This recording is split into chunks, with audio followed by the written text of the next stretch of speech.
August 1969. The disaffected Catholic population of the Bogside took to the streets to confront the Royal Ulster Constabulary in the wake of a Protestant apprentice boys' parade in the city. The violence, which was a manifestation of long-standing political grievances, was so extreme that in an unprecedented step, British troops were deployed into Derry. This decision by the British government under Prime Minister Harold Wilson was to shape the future of Northern Ireland for over 30 years.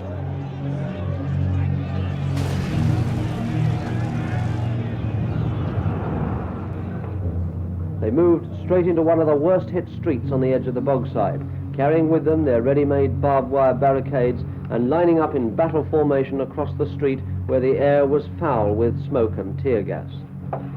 The stones and petrol bombs ceased, and slowly the Bogside fighters approached the newly installed barbed wire barricades. Using previously unseen archive footage, we reveal the inside story of what became known as the Battle of the Bogside.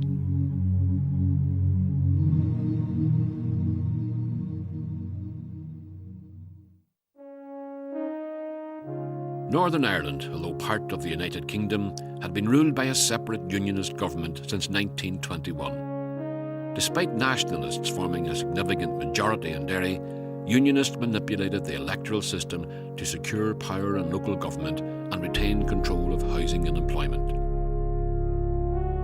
Nationalists blamed them for the widespread poverty and overcrowding in Catholic districts.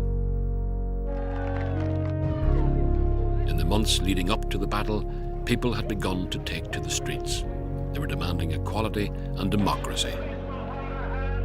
1968 was a remarkable year when there were outbreaks of disturbances and violence in so many countries.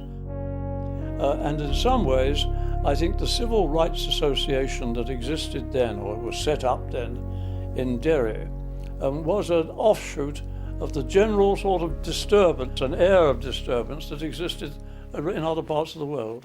Ladies and gentlemen, I would certainly hope that in conducting this march in our city, that we will act in a responsible manner. When the civil rights movement deepened, and suddenly there was a whiff of victory in the air when we went marching, and the unionists tried to stop us, and the British ignored us, and the police were attacking us. There was a feeling that we were going to overturn the unionist government, and that crucially we would get full British rights. One has to stress again and again, we were not marching for a united Ireland. We were marching for the right to become full British citizens.